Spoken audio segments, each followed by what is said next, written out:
Welcome back to another edition of the Disney Dish Podcast with Jim Hill. It's me, Len Testa, and this is our show for the week of Schmurz Day, June 13th, 2022. On the show today, we've got news, listener questions, and surveys. Then in our main segment, Jim gives us the history of what was almost built at Fort Wilderness after Pioneer Hall was built back in 1974. And Hoop-Dee-Doo reopens this month in Walt Disney World. Let's get started by bringing in the man who says his wife was shocked to find out he's a bad electrician. It's Mr. Jim Hill. Jim, how's it going? Electricity jokes aren't funny at this house this morning, Len. That's right. You lost power this morning, right? We did. In fact, yesterday, we had Eversource, our local power company, in our driveway cutting down trees to make sure that branches would not fall on the lines. We got a little rain this morning and boom, no power. But you've recovered. The recovered is again, I need my coffee, Len. Damn it. Exactly. I was every day when every day that we record, I'm waiting for the email that begins with the phrase "moose emergency" from you. Just so you know. Well, we had a bear on the porch just this week, so you put out birdseed, and it's like, wow, look, a grackle in a bear suit. Grackle in a bear suit. It's the name of my upcoming studio album. All right, fair. There we go. Jim, let's do a quick shout out to subscribers over at disneydish.bandcamp.com. Thanks to new subscribers Chad Swanson, Jessica Jingle Ingle, and Bridget Hurley, and longtime subscribers Aaron Westendorp, Torin and Heather, and John Malone. Jim, these are the townspeople who live outside the Castillo del Moro in Walt Disney World's Pirates of the Caribbean ride. They say that the daily bombardment is just something you get used to, and besides, the schools are great, the weather is fantastic, and construction jobs are always plentiful. True story. They seem a little obsessed with chicken, though. Every town has its quirks, Jim. You know that, living in a small town in New York. Okay, there we go. All right, let's do the news. Folks, the Disney Dish News is brought to you by Storybook Destinations, trusted travel partner of the Disney Dish Podcast. For a worry-free travel experience every time, book online at StorybookDestinations.com. Jim, a couple of news tidbits this week. Number one, Finding Nemo, The Big Blue and Beyond opens today, June 13th at Animal Kingdom, so we'll have a review of that shortly. Also, minivan service returns to Walt Disney World June 29th. I think you and I talked about this because a couple weeks ago when I was meeting Chrissy at Disney Springs, we noticed pairs of minivans driving around on Buena Vista Drive, presumably doing some sort of training run. Makes sense. Okay. Also, over at Disney Springs, a new restaurant has been announced called Summer House on the Lake. And this is by the same group that runs the restaurant named Beatrix, which, Jim, I think, what year was it that Beatrix was announced? Was it 2019 or 2020? I want to say 2019, but obviously 2020 derailed a lot of things. Right. And they had recently, like in the last year, renewed the building permits for Beatrix, the restaurant. But it looks like now that that's not going to happen. So the new restaurant, Summer House on the Lake, is a California-inspired restaurant with salads, sandwiches, pastas, pizza, vegetables, cocktails, mocktails, wine, and draft beer. So it looks like something for everyone there. We'll see when that opens. I'm hearing 2023, obviously. Okay, makes sense. Awesome. Cool. All right, Jim, time for some listener surveys. This one from Justin. And this is interesting because it contains a question that I've never seen before. So Justin went to Animal Kingdom recently and got this survey. And the question is this: please take a moment to review the following terms that could be used to describe attractions at Disney's Animal Kingdom. So they want to know like how which of the following words you would associate with attractions at Animal Kingdom. The first one is iconic, which is a classic. The park would not be the same without this attraction. So that'd be something like Kilimanjaro Safaris, I would think. Personal favorite. My perfect day would definitely include this attraction, right? Immersive, able to, quote, live the story or be absorbed in the environment. Boring, uninterested and feels like a waste of time. Dated, which means not relevant or in need of refurbishment. Insensitive, perceived as disrespectful to some audiences or not familiar with this attraction. And then there's a series of questions based on the attractions that Justin visited, saying, which of these terms, if any, do you feel describe the attractions listed below? So that's interesting, Jim. I've never seen Disney asking people if an attraction is boring, dated, or insensitive. What's driving this? This is like giving somebody a golf bag with a baseball bat in it.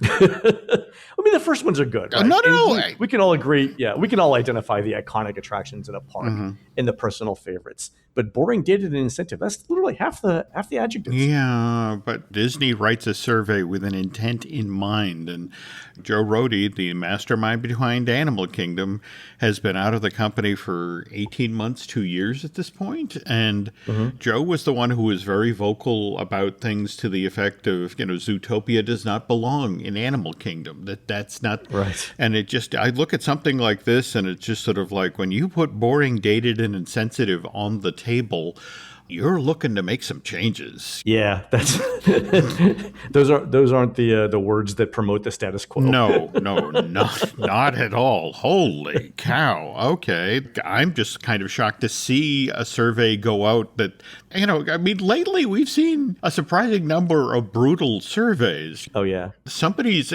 pushing for change at the parks and being not exactly subtle about it. Oh, that's a great way of putting it. I mean, there must be some internal faction within the parks that are like, yeah, revenue's up, and I know that's the thing that the executives always focus on. But there's definitely a group within Disney who is reading the tea leaves about things like Genie Plus or lack of new attractions or lack of maintenance, and are trying to put together a case for change. So whoever you are, you're doing God's work within the company. There we go. But holy cow, boring, dated, or insensitive? Insensitive. Wow. Yeah, and your baby's ugly too. Yeah, and your mother dresses you funny. There we go. Yeah. All right. Here's another survey. It's a universal survey from a Touring Plans member named Thorcat asking about a potential new kind of shopping pass. And by the way, Jim, the survey begins with the standard, you agree to keep this confidential clause. And let me remind everyone that Universal knows that's not a binding agreement. In order for it to be, you'd have to get something of value in return, like money or park tickets. So it's a scare tactic. And I mentioned this because there's another survey after this one that actually has something of value in return. So we'll talk about this one first. So the Universal survey begins this. This next section will ask you about a new benefit that Universal Orlando is considering adding for their annual pass holders. The pass holder team is thinking about this new benefit, the Universal Shopper Pass, which would offer pass holders some perks when purchasing merchandise.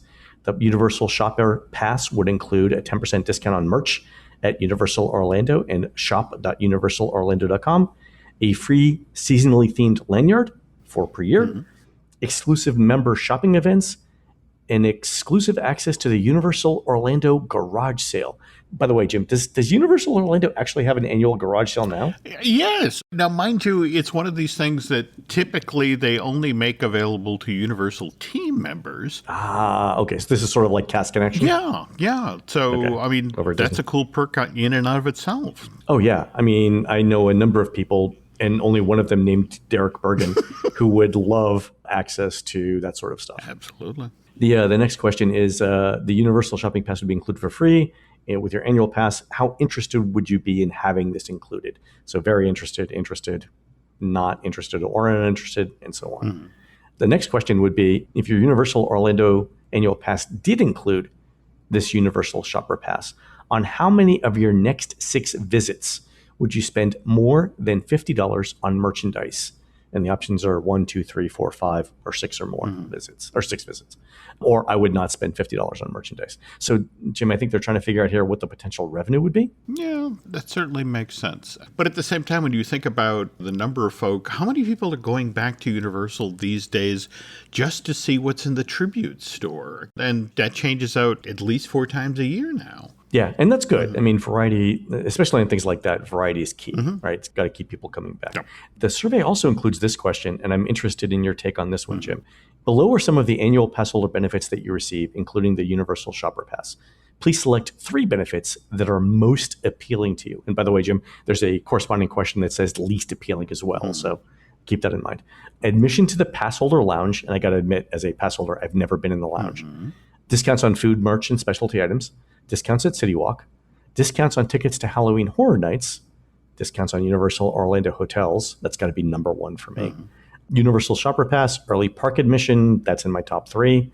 Low monthly payments with the FlexPay option, access to in-park special events and concerts, and discounts on general admission tickets for friends and family. Thanks again to our pal BioReconstruct, who regularly flies over the Epic Universe construction site. We are watching steel go up at that park. And as we're getting the third gate up out of the ground, a fourth if we count Volcano Bay, the pass holders lounge has always been something of an afterthought. Like I said, I've never been there. Well, that's it exactly. On the other hand, were they to create for Epic Universe a killer pass holder lounge, something centrally located with great perks or views or that sort of thing, maybe that would be an actual draw. But beyond this, I mean, you look at the list and it's hard not to, from the very thing you were talking about, between the discount at the hotel or, for that matter, getting discounts on general admission for friends and family. I mean, those would probably be two of the top three. Yeah, I would think discounts would be in the top three, depending on which one you prioritize. Halloween, Horror Nights, Yeah. and discounts on hotels would be on top three. That is super interesting. All right, Jim. Over at Disney, they also have some surveys. A ton of folks who've recently done the Galactic Star Cruiser recently have got a new survey from Disney with the following questions, along with the chance to participate in a longer follow-up survey. So thanks to Disney Daydreamin' for sending in these screen caps. So the questions begin. We recognize that you may have recently seen the following three questions on another survey from us. We appreciate you answering them once again. Please rate your overall experience at Star Wars Galactic Star Cruiser. And this response was excellent. And the next question is, upon reflection of your total Star Wars Galactic Star Cruiser experience, how did it compare to your expectations before arrival? And Disney Daydreamin' answered, it far exceeded my expectations.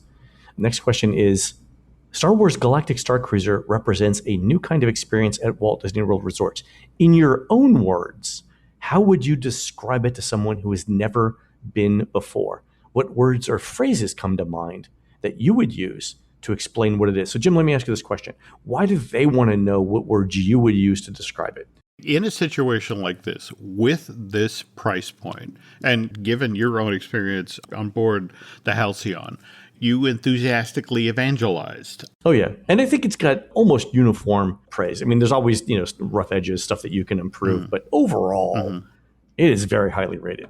But with this price point, and given that this is a fairly specialized market segment you're going after here, we're now entering the tail end of the first 6 months of operation, right?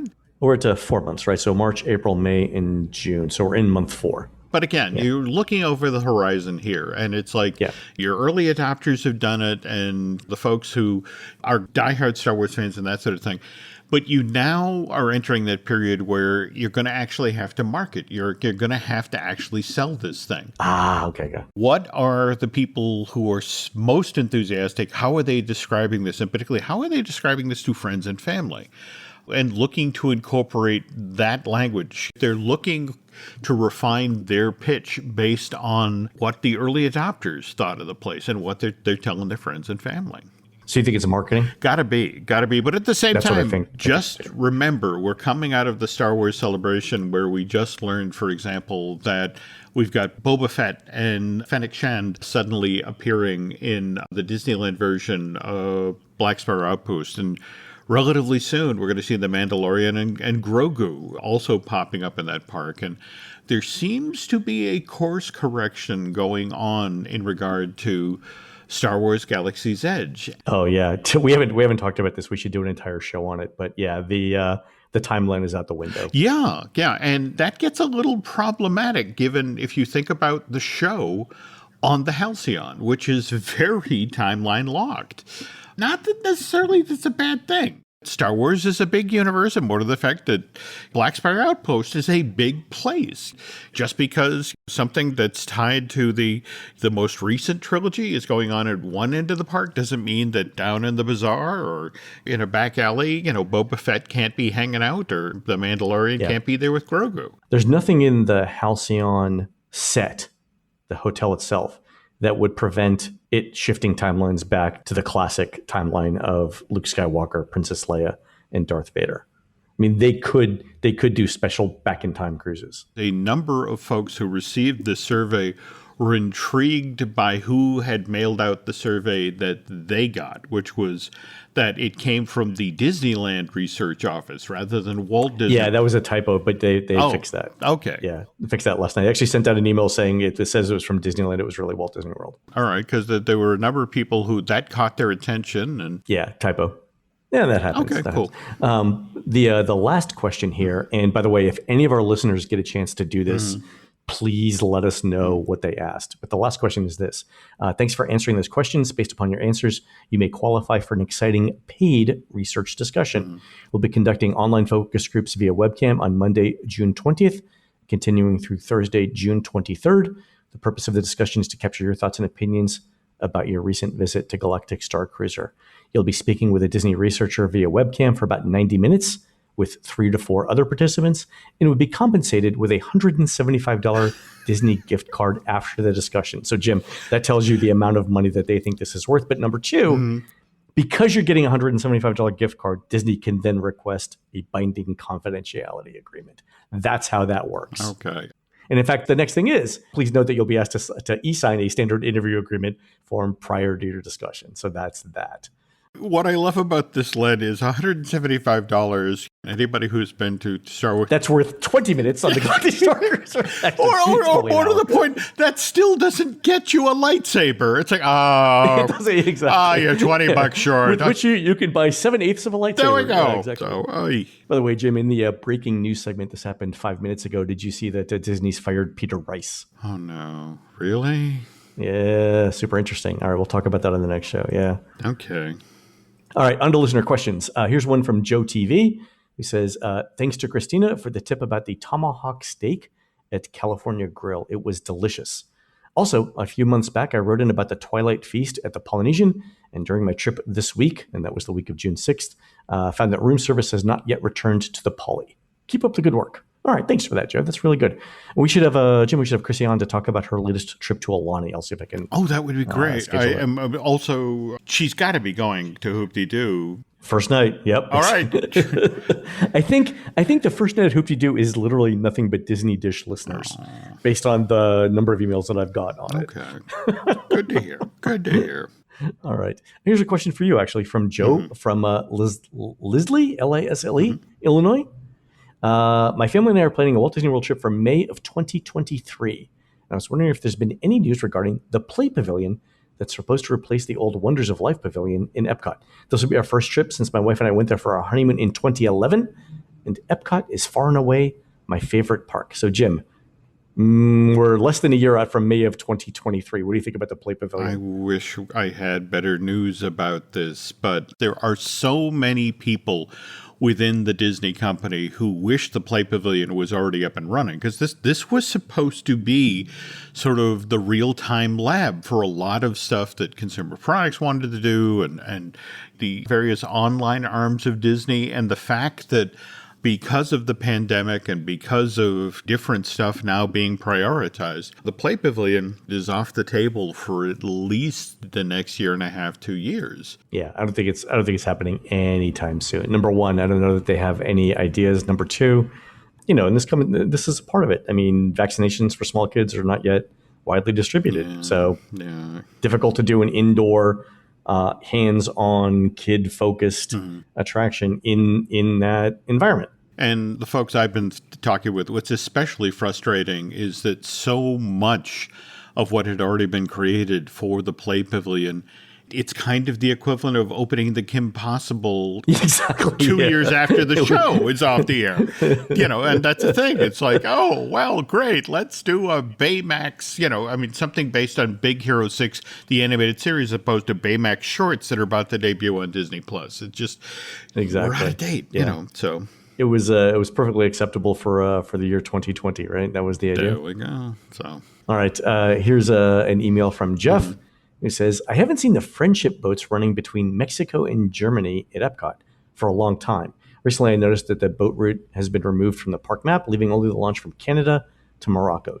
Do you know why the other boat route was discontinued? My sense, Jeff, is staffing or maintenance. They just don't have the money or the people to run it right now, or there's not demand. Yeah, we're still on our slow march back to staffing levels, and that coupled with the fact that they share a boat dock area out back with a certain Epcot nighttime show, which taking up a lot of bandwidth. And that's it too. It could be harmonious as well, Yep. Mm-hmm. right? That it's just getting around all of that is just too much. So it's probably a combination of things. That's a good point. There we go. By the way, Jim, I don't know if you noticed this, but with attractions like Twilight Zone Tower of Terror and more recently with Alien Swirling Saucers, have you seen that Disney is now bringing down half of an attraction at a time to do maintenance on it? So this tells you two things. Number one, they know that they don't have the capacity to bring down an entire attraction at some parks because wait times would just increase a crazy amount. But number two, it also probably means that they don't have the staff to do full-on maintenance at any given time. Yeah, but at the same time, to do this, to have half a show down, that's not a great show. No, it's not. And it does reduce capacity and stuff. So that's difficult. All right, next question from Tony. In the past, did Living with the Land ever include a scene where actual liquid water fell from above to simulate rain? I'm not talking about the shimmering string show effect that currently exists in one of the early scenes, but actual real water falling from above to simulate rain. I distinctly remember this sometime around 2008, perhaps, and it would also explain why the ride vehicles for Living with the Land have those canvas tops as well, but no one else seems to recall. So, Tony, I had this exact conversation with Laurel a couple weeks ago when we were on Living with the Land. Yeah, there was at one time actual rain, and it stopped when the parks reopened after the closure for the pandemic. That rain effect was gone. Now, this was in the rainforest section. Yeah, the very beginning of the attraction where you're going through before you get to like the desert and stuff like that. There was kind of a really effective cheat in this period in that you heard the rain noise. They alluded to the fact that, when you have heavy rain, you have erosion, you have, remember how the water was pouring down the sides. Pouring down, yeah, exactly. And you would see the water going between the roots and stuff like that. You'd see the erosion, exactly. Yeah, I want to say that there was this interesting half step where they used light and sound to sell you that the rain was happening, but they turned it off, but they kept the water pouring down the sides, so you saw the impact of a heavy rain without the actual heavy rain. And we have that now. We have the water running down the streams, like the runoff, right? Yeah.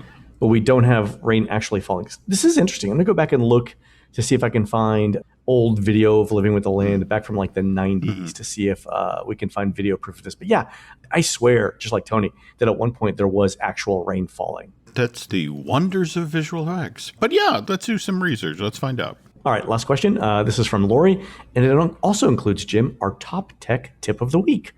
So here's the email. It says, "Hi, Len and Jim. I'm a longtime Touring Plan subscriber and Disney Dish listener. Any idea what's going on with the Disney website or IT in general?" And I'll pause here for laughter, Jim. I know it's always been terrible, but lately it seems exceptionally bad.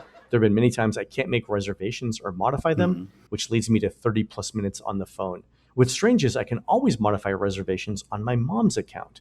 Also, just simple searches for restaurants give me a 502 bad gateway error. All right, so I get this all the time, Lori. In fact, the Disney website is virtually unusable to me unless I do the following two things. So give this a try. One, in your web browser, delete all cookies associated with Disney's domains, and that includes go.com. So anything with the words go.com or Disney in it, just delete all the cookies. And the reason for this is I've noticed that sometimes instead of getting a 502 bad gateway error, which is on the server side and says basically I can't find the server that you've asked for, but sometimes I'll get a web page where I get the header, the Disney World header, but then I just get a little spinner with a completely white screen below that, and it just sits there. And that, to me, is an indication that there's a set of cookies that were stored on your local computer that Disney servers can't handle. And when I delete cookies, it works. So it tells me that, basically what it tells me is Disney's putting so much tracking stuff on your computer that when it reaches a certain point, there's so much stuff that even their own servers can't figure out what to do. Honest to God. Wow. Okay. Yeah. Okay. And then the second thing, Lori, if that doesn't work, browse in incognito mode, which gets rid of all of your cookies and basically allows no tracking. And that always works for me. If it doesn't work, then it's definitely something on Disney's side. I mean, it's all on Disney's side because they control the cookies too, but incognito mode usually works for me. Excellent advice. I will try that. All right, folks, we're going to take a quick commercial break. When we come back, Jim gives us the history of Pioneer Hall and the Hoop-Dee-Doo Review, which returns in the next few days at Walt Disney World.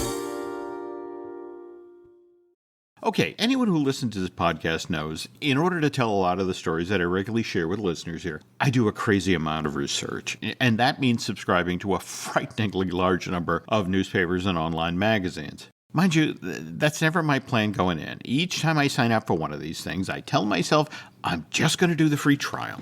And this time, I will remember to cancel after 2 weeks or 30 days, whatever the free trial period for that publication is. But I almost never get around to actually canceling it. And I know, it's only $7.99 here, maybe $14.95 there. But you'd be amazed how, on a monthly basis, all of those ongoing subscription fees combined can then begin to add up to a very significant chunk of change. Well, Nancy and I have finally decided to do something about our out-of-control subscription situation. That's why we just signed up for Truebill. Truebill is the new app that helps you identify and then stop paying for subscriptions you no longer need, want, or have simply forgotten about. Truebill is, in essence, a subscription monitoring service. It identifies recurring monthly payments that maybe you've forgotten about, and with one quick click, Truebill allows you to cancel that now unwanted subscription. And the savings can be considerable. On average, people save upwards of $720 a year whenever they use Truebill.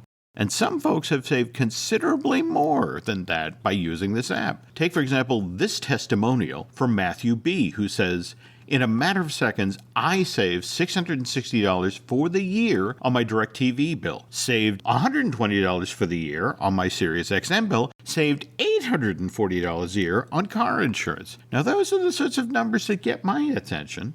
Likewise, what I really like about Truebill is, companies typically make canceling subscriptions hard to do. Where Truebill, they make it incredibly simple. You just link your accounts to this app, and Truebill will help you cancel those now unwanted subscriptions with one tap.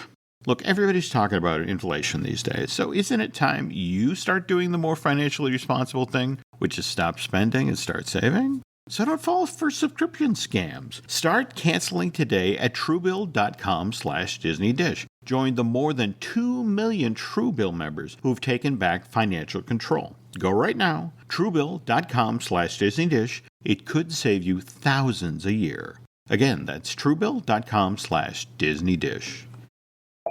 What I bought? A new Blink Mini 2K Plus smart security camera. What I got? 2K clarity sharp enough to see every detail of home when I'm away. Plus audio like I'm in the room, not with my bestie traveling to another city. Plus easy plug-in setup to install faster than skipping through podcast ads. But you'd never skip ads, right? Plus, I got all of this for just $49.99. Blink Mini 2K Plus. Mini camera, max performance. Shop now at Amazon.com/Blink. The family that vacations together stays together. At least, that was the plan. Except now, the Dastardly desk clerk is saying he can't confirm your connecting rooms. Wait, what? That's right, ma'am. You have rooms 201 and 709. No, we cannot be 5 floors away from our kids. The doors have double locks. They'll be fine. When you want connecting rooms confirmed before you arrive, it matters where you stay. Welcome to Hilton. I see your connecting rooms are already confirmed. Hilton, for the stay. Fort Wilderness returns, the next couple of weeks? Yep, right? yep. We're 10 days out now from the return to Hoop-Dee-Doo. In fact, I think it was Chrissy herself who corrected us on that it's June 23rd, and Pioneer Hall has been silent for 27 months, Len. But they drop straight back into gear. I mean, there's no easing in. I mean, they pick right up where they left off. 3 nightly presentations of this beloved musical dinner theater show, 4 o'clock, 6:15, and 8:30. Was there always a 4 o'clock show? I've done it, Len. It's one of those things where it's like, here, eat a giant meal at 4 o'clock in the afternoon. Yeah, and then good night. And is it all senior citizens? Is there a discount? Like, how does the 4 p.m. show? Surprising amount of coleslaw. I was going to say, there's the strawberry shortcake comes with a Geritol topping. Oh. But only at the 4 o'clock show. All right, go ahead. Okay. And again, you mentioned that Chrissy's headed first night, and I just want to put, my order in for that doggy bag of those smoked barbecue pork ribs. You can overnight them. I've seen it happen. Yep. Seriously, on the show, we previously talked about Fort Wilderness, and again, we don't need to go into the history of how, 9 months prior to the resort opening in October of 71, Dick Nunes is like, you read the brochures. We've been promising a campground for 5 years. I guess we need to build one. Good thing is that a campground's relatively straightforward. Well, yeah, but you need the money and you need the supplies. In fact, Keith Kembeck, who was a Disneyland veteran who Dick found out had a degree in recreation. So it's like, hey, you're coming with me to Florida. And it's like, oh, cool. Why? Because you're building a campground. Oh, great. What's my budget? Don't bother me with budget. Just go build it. Look, these are details. and that was the thing. There was no money. Seriously, Len. At this point, they have just wrestled the Contemporary and the Polynesian Village away from U.S. Steel, who said, yeah, absolutely, we'll have these hotels open for October of 72. But, October. No, that's unacceptable. Yeah. We're buying you out and we're going to finish this. So Dick's just struggling to find the money and the staff and the time to get the actual themed resorts for Walt Disney World open. Never mind the campground. And so Keith was kind of left to his own devices. And his devices included, hey, it's 5 o'clock. They're leaving the Magic Kingdom about now. Get the trucks. And they would just drive over to the Magic Kingdom construction site and take whatever lumber, and cement. We're building a reception center for the campground that we haven't actually made yet. It's a salvage operation at this point. Oh, God, yeah. But they opened 7 weeks after the rest of the resort, but it was hit right out of the box. They had, the 200 campsites, but almost 100% occupancy right from the get-go. Really? Oh, God, yeah. In fact, the Disney campground quickly acquired the reputation of one of the very best campgrounds in the United States. Part of it was the price point. It was $11 a night to stay there. But as part of your $11 fee, you got access to the entire Walt Disney World transportation system. So monorails, the launches, the motor coaches. Oh, yeah. People love that. They did. And so given the demand far exceeded supply. How many campsites did they have? 200 when they started right off. Oh, geez. 200? Well, again, you can understand that poor Keith, the fact that he got 200 of them built. That's right, because he doesn't have the concrete to pour the pads for more than 200. That's it exactly.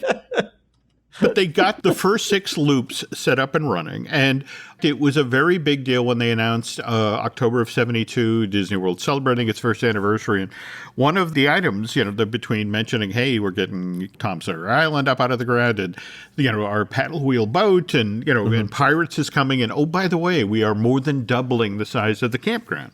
They're putting in an additional 300 sites. All right, so that would bring them to 500. Yeah, but here's... Okay, so hold on. So right today they're at, what, 800? Oh, yeah. Did they have the cabins then as well? Well, no, the cabins came in later. In fact, at one point they announced that, in fact, the language they used is that there were sites for as many as 1,200, land for 1,200 campsites. In fact... Okay, because there's 800 campsites right now, and how many cabins? Oh, gotta be 200, 300? Those came in later, and that's where the branding of Fort Wilderness got interesting, because these days you fire up your search engine and go to Walt Disney World and type in Fort Wilderness, and you get the message to the effect of the cabins at Fort Wilderness and the campsites at Fort Wilderness, and 2 very different price points, 2 very different pitches, same amenities though. Speaking of the amenities, it's the fall of 72. At this point, Walt Disney World managers are noticing an interesting phenomenon that guests who are staying at the Contemporary and the Poly are making special trips over to Fort Wilderness just to check the place out. Now, mind you, Len, there's not really a lot to see at this point. You got a handful of campsites and a trading post. But the Imagineers have noticed that, look, people are coming over here. They're interested. They want to see this place. So they put together a plan.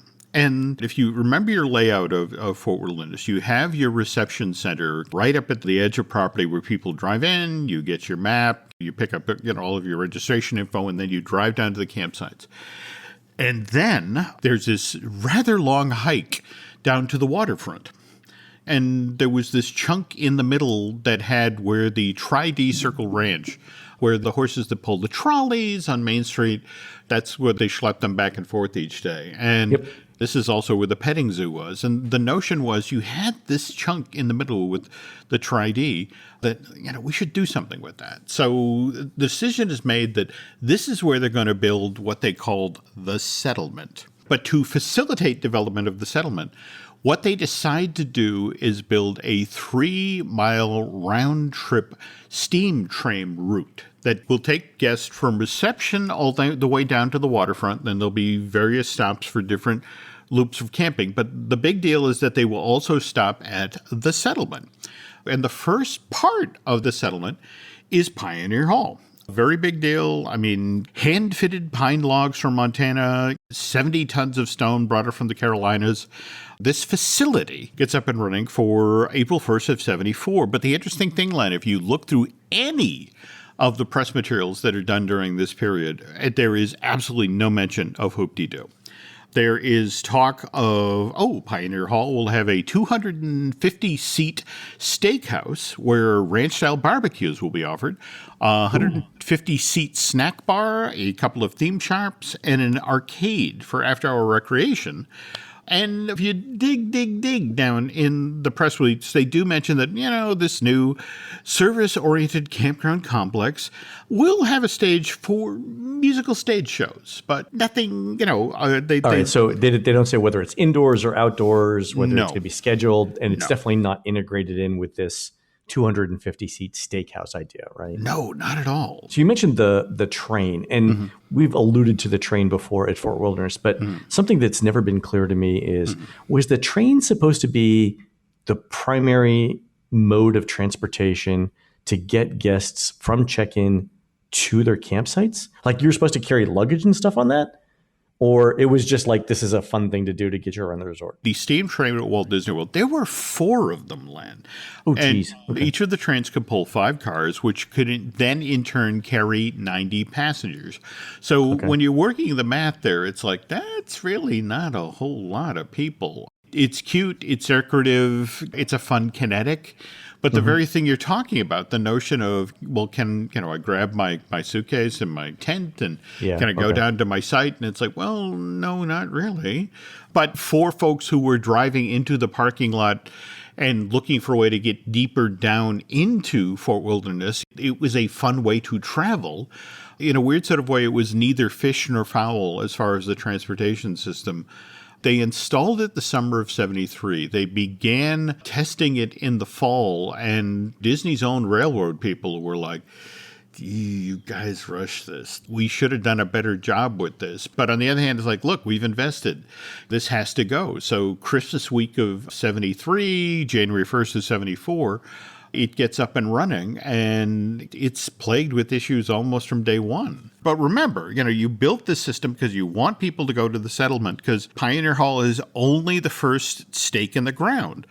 Annual report talks about by next summer, Fort Wilderness Steam Train will connect the campground's reception area and its waterfront recreation facilities with the Fort Wilderness Stockade and Western Town, where complete dining, shopping, and entertainment facilities will be built in phases. Ooh, that's interesting. Yeah. And then they go on to say that a year or so after Western Town opens at Fort Wilderness, the Imagineers then want to build the Fort Wilderness Swimming Hole, a major recreational facility.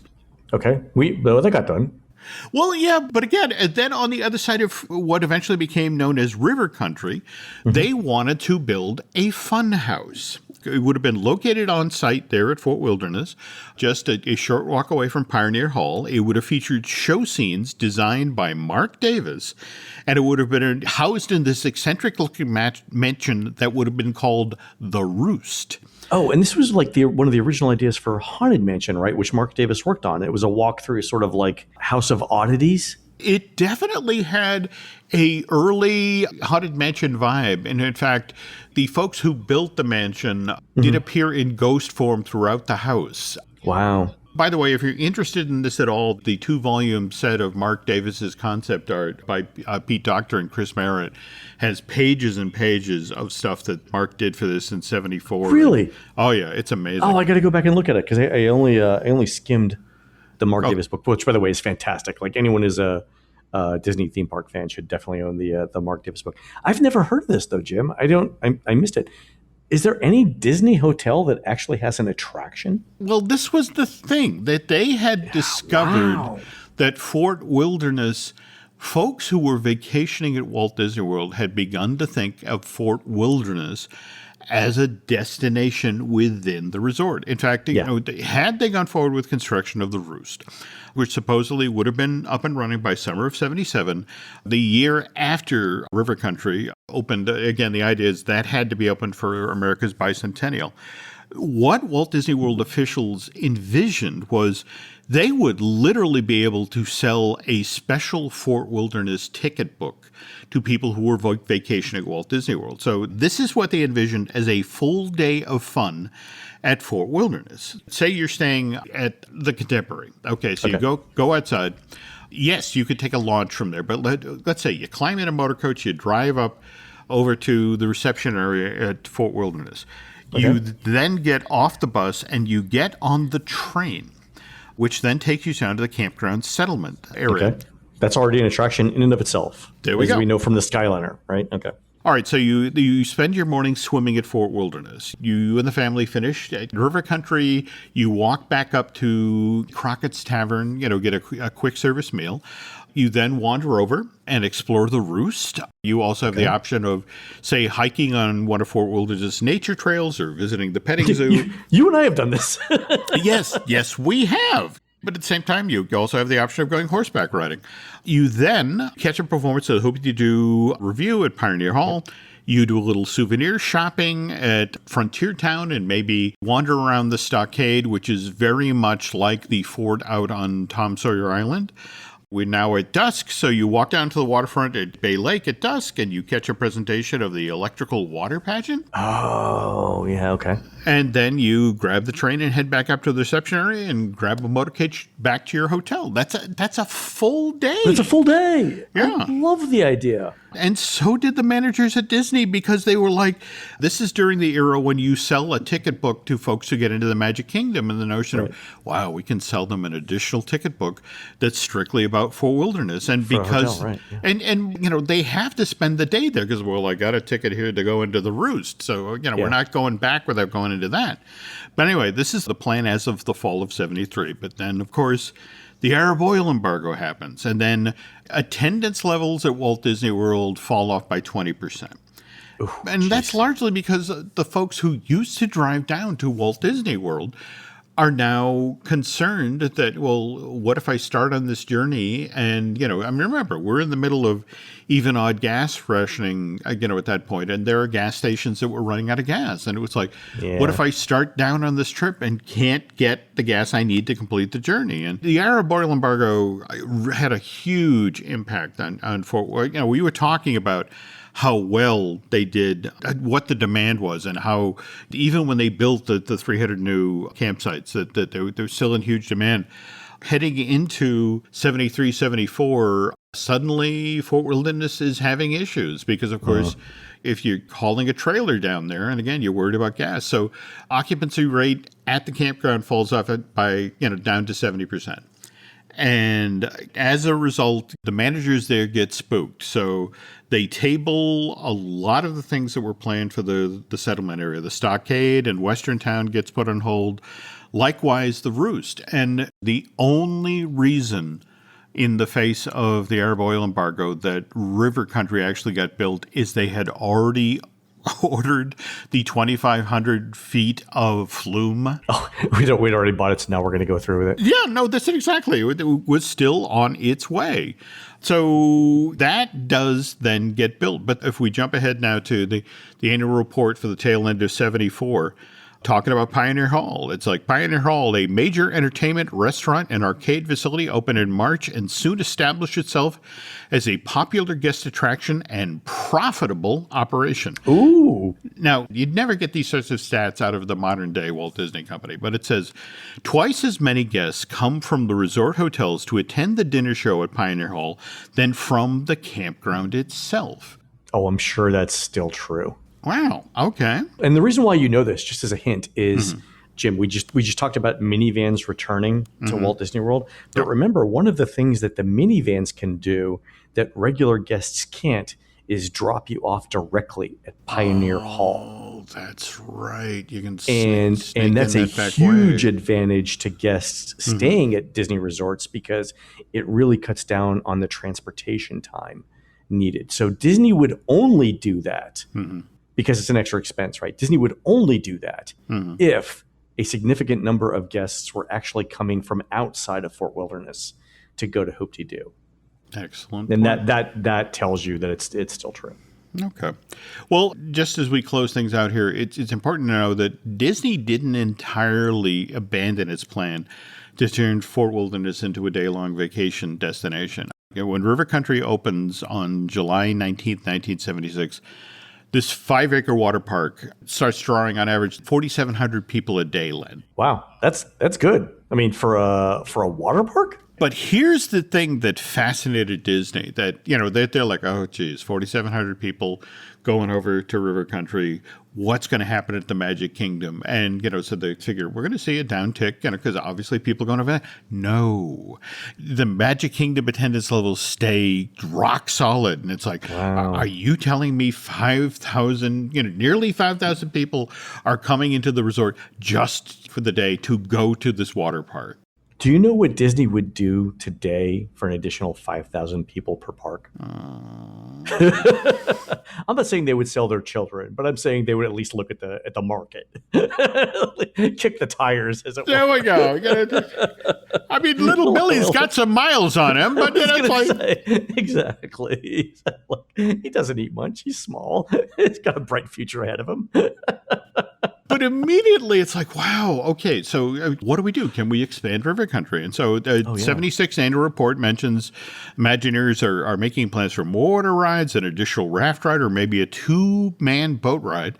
Likewise, to handle the crowds that are now pouring into Fort Wilderness every day, the Imagineers actually revisit the idea of a frontier town, with the notion of developing the land that stretched between Pioneer Hall and River Country. But again, remember, this is 75, 76, 77. Yeah, they're starting to talk, yeah. They're talking Epcot. And it's just the whole notion of, it's like, look, it's great that we have this new profit center for River Country because, frankly, we need the money for building Epcot. But the downside of the success of River Country is that if you talk with folks who loved the Fort Wilderness Railroad, this is the straw that broke the camel's back. The number of guests who were coming in every day who were using this system to move back and forth through Fort Wilderness meant that, there were far longer lines at the individual stations for each of the camp loops. And it was one of those things. It was a lovely idea on paper. And more to the point, there's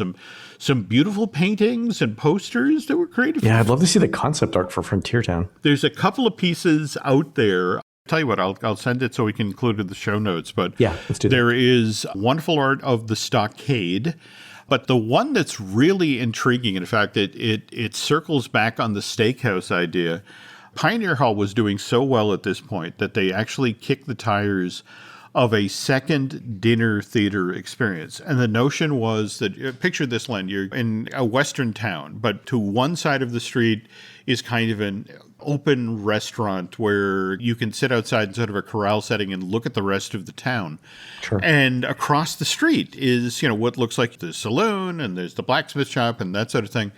But instead of, the standard opening of the show at Pioneer Hall where you hear the stagecoach? Stagecoach, yeah. Okay, this show actually started off with a really for real stagecoach rolling up the street. Oh, Oh, and then you could link the two together. Yeah. And but the thing was, they would do things like the facades of the buildings would go up like window shades, and so you could look into the saloon, and the dance hall girls would be singing and dancing in there, and then the barbershop quartet would literally come out of the barbershop. But you could have 500 people sitting outside watching the show at any one time. Oh. And it would take the pressure off of Pioneer Hill, which again, that's the moment I particularly kind of enjoy at Hoop-Dee-Doo, when it is creeping up on 6 o'clock. And, it's like, to the effect of, oh, well, I'm so glad you had a good time. Get out. We loved you. I really appreciate that you're here. But seriously, the 6:50 crowd, we need to get him in here. We need to turn these tables. Yeah, not exactly Southern hospitality is what I'm hearing. But still, what a great idea. And so far along in development. But I get the point that, given that they have a finite amount of people, time, and money to spend, that things like Epcot would get, or water parks themselves would get, the attention. So, but every so often you see Disney pivot back to Fort Wilderness, and it's like, oh, we are leaving money on the table. I mean, how many times have we talked about Reflections? You have all of these people who have happy memories of having camped at one of the loops, but now have a little bit more money and frankly don't want to sleep on the ground. So it's like, hey.